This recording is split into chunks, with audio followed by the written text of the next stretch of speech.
অসমৰ চৰকাৰী ভাষা হৈ থাকিব আৰু ABMCক আমি একচুৱেলি তেওঁলোকক ডাঙৰ কৰিব বিচৰা নাই আমাৰ সন্মুখত তেওঁলোক এবাৰ পিটিকি দিলে তেওঁলোক গোটেই হ'ব মৰি যাব কিন্তু আমি কাকো মাৰিব বিচৰা নাই সহাৱস্থান কৰক যদি ইয়াত থাকিব বিচাৰে আৰু যিসকল মানে সন্দেহযুক্ত নাগৰিক সেইসকলৰ বিৰুদ্ধে আজি যি ধৰণৰ আমাৰ মুখ্যমন্ত্ৰী ডাঙৰীয়াৰ নেতৃত্বত যি ধৰণৰ আজি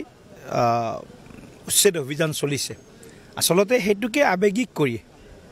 তেওঁলোকে এই ধৰণৰ মন্তব্য কৰিছিল আৰু এই আবেগত একেবাৰে হাৰ পানী যোগাই আছিল কিছু ৰাজনৈতিক দলৰ নেতাই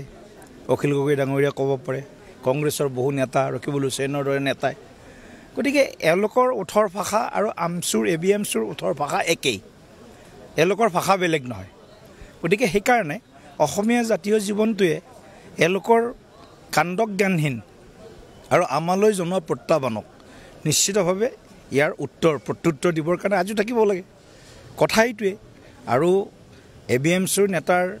ধমকি বা প্ৰত্যাহ্বানে জাতিটোক দুৰ্বল কৰিব কেতিয়াও নোৱাৰে বৰঞ্চ জাতিটোক সবল কৰাৰ এপাত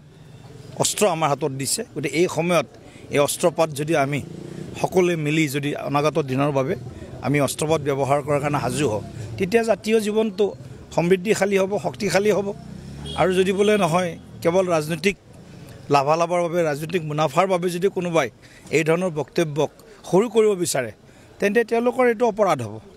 আৰু সেই অপৰাধীসকল জাতীয় জীৱনটোক পৰা হাৰি যাব নোৱাৰে গতিকে সেইটো কাৰণে নিশ্চিতভাৱে মুখ্যমন্ত্ৰী ডাঙৰীয়াই কালি কৈছে জংগী আন্দোলন কৰিলে জংগী ব্যৱস্থা লোৱা হ'ব টিট ফৰ টেট